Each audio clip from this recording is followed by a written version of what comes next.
Start with the name of Allah, who is the most merciful and beneficent for all mankind. Assalamu alaikum to all. Start with the name of Allah, who is the most merciful and beneficent for all mankind. I am said to be Uzair Ahmad, and by profession I was an engineer, but currently working as a teacher. I have done BE in Metallurgy and Materials, also successfully completed degree in Master Supply Chain Management. जैसा कि इस channel को बनाने का मकसद सिर्फ और सिर्फ ये है कि मैं अपनी नॉलेज को डिलीवर कर सकूं उन सब के लिए जिनको इनकी ज़रूरत है।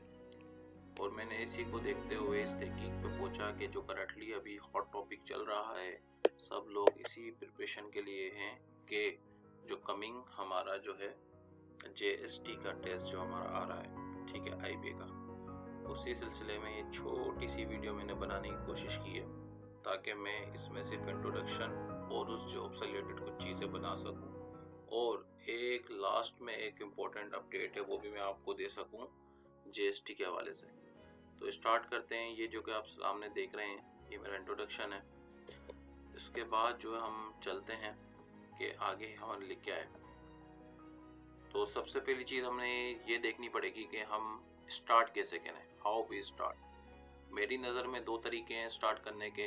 या तो आप पहले स्टेप 1 पे जाएं और मेमोराइज़ करें चीज़ों को और उसके बाद अंडरस्टैंड करें, लेकिन जो असल और हकीकतदार ये है कि बहुत से लोग इसी तरीके को फॉलो करते हैं, लेकिन मेरे पॉइंट ऑफ व्यू से मैं इसको रिवर्स देख के समझता हूँ। पहले मैं चीज़ों को अंडरस्टैंड करता हूँ और उसके बाद वो जो स्टेप नंबर 1 है वो मेरे लिए बिल्कुल आसान हो जाता है ताकि मैं उसको ईजिली मेमोराइज कर सकता हूँ। और इससे भी बढ़ के ये है कि जब आप किसी चीज़ को अंडरस्टैंड कर लेते हैं और उसको मेमोराइज नहीं भी करते हैं तो आपके पास राइटिंग स्किल्स इतने लेवल तक होती हैं कि आप उसको ईजिली अपने वर्डिंग में लिख सकते हैं या सॉल्व कर सकते हैं अगर आप अंडरस्टैंड कर लिया है तो। This is a formula of getting efficient education from these steps. Okay, so next is, जैसा कि हमें पता है जूनियर साइंस टीचर की जॉब कुछ मंथ्स में कंडक्ट होने वाली है, तो उसके लिए जो सिलेबस IBA वालों ने प्रोवाइड किया वो तो सबको ही मालूम है क्या है, लेकिन मैं उसको दोबारा से जो है रिपीट कर देता हूँ। उसके अंदर जो है टोटल 3 पार्ट्स हैं। 3 पार्ट्स के अंदर आपका टेस्ट आएगा, जिसमें जो सबसे पहला जो पार्ट है वो है सब्जेक्ट रिलेटेड पार्ट, और यही सबसे बड़ा पार्ट है जिसमें टेस्ट का 70% जो है कवर्ड होगा। 70% से क्या मुराद है, मतलब अगर आपके पास 100 क्वेश्चन आ रहे हैं तो 70 क्वेश्चन जो होंगे वो इसी सब्जेक्ट रिलेटेड पोर्शन से आपके पास आने वाले। अब इस सब्जेक्ट रिलेटेड पोर्शंस के अंदर कौन कौन से हमारे पास वो हैं सेक्शंस। हमारे पास 3 सेक्शंस हैं, एक है इंग्लिश, दूसरा है मैथ और तीसरा है जनरल साइंस सेक्शन। इंग्लिश के अंदर हमारे पास क्या आएगा, इंग्लिश के अंदर हमारे पास सिर्फ और सिर्फ क्या आएगा, रीडिंग कंप्रिहेंशन आएगा। वोकैबुलरी में जो है 2 चीज़ आएंगे, सिनोनिम्स और एंटोनिम्स। उसके बाद जो है चौथे नंबर पे जो आती है हमारी वो आएगी यूज़ ऑफ प्रीपोजिशन, और 5वां क्या आएगा इसमें, एरर डिटेक्शन। हमें इन्हीं 5 टॉपिक्स में से इंग्लिश का टेस्ट को जो है कवर करना पड़ेगा, ठीक है। उसके बाद जो है हमारे पास मैथ सेक्शन आ जाएगा, और उसके पास जो होएगा हमारे पास general science section. General science section से मतलब ये है कि इसके अंदर हमारे पास कौन कौन से सब्जेक्ट्स आ जाते हैं। बायोलॉजी का कुछ पार्ट आएगा, कुछ पार्ट फिजिक्स का आएगा, और कुछ पार्ट केमिस्ट्री का आएगा, और कुछ पार्ट हमारा कंप्यूटर साइंस का आएगा। तो ये जो टेस्ट है हमें पता है जूनियर साइंस टीचर के लिए जो कंडक्ट किया जा रहा है ये BPS 14 का है। बहुत ही अच्छी अपॉर्चुनिटी है लोगों के लिए कि इसको सक्सेसफुली जो है क्लियर करें और जॉब के लिए अहल हो जाएं, ठीक है। जैसे कि इसमें दूसरा पार्ट अब हम बता रहे हैं कि पहला पार्ट हमने देख लिया जो 70% जो है हमारा कोर्स कवर कर रहा था टेस्ट का। उसके बाद जो सेकंड पार्ट है वो क्या है हमारा जनरल नॉलेज या IQ। ये सिर्फ कितने परसेंट आएगा, ये सिर्फ और सिर्फ 10% आएगा। तो उसके बाद जो तीसरा पार्ट है वो है पेडागोजी और या असेसमेंट एजुकेशन। तो ये हमारा 20% है। अगर हम इसको देखा जाए तो पार्ट नंबर 1 हमारे लिए मोस्ट इम्पोर्टेंट है, क्योंकि वो मोस्ट ऑफ द एरिया हमारा कवर कर रहा है टेस्ट का, और जो पार्ट नंबर 3 है वो लीस्ट है, और जो पार्ट नंबर 2 है वो सबसे कम है इम्पोर्टेंट हमारे लिए।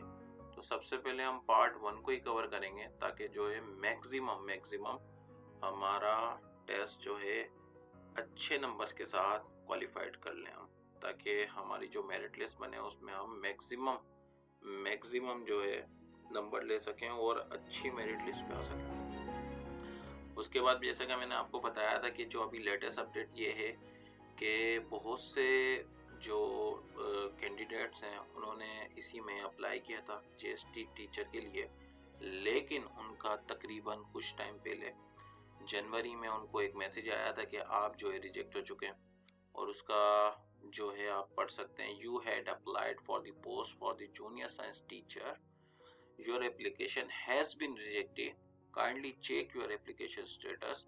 अच्छा, ये जो रिजेक्शन है ना, ये क्यों हुई थी? सिर्फ और सिर्फ एक ही रीजन था सभी का, वो ये था कि आपकी जो क्वालिफिकेशन है वो मैच नहीं कर रही इस जॉब की डिस्क्रिप्शन के हिसाब से। तो इसमें बहुत से लोगों ने वैसे ही वेट किया और बहुत से लोगों ने इसके अंदर क्यूरी डाली। जिसने क्यूरी डाली उनको जल्दी रिस्पॉन्ड मिला, और जिन्होंने थोड़ा वेट किया उनको उनसे थोड़ा सा लेट रिस्पॉन्स मिला।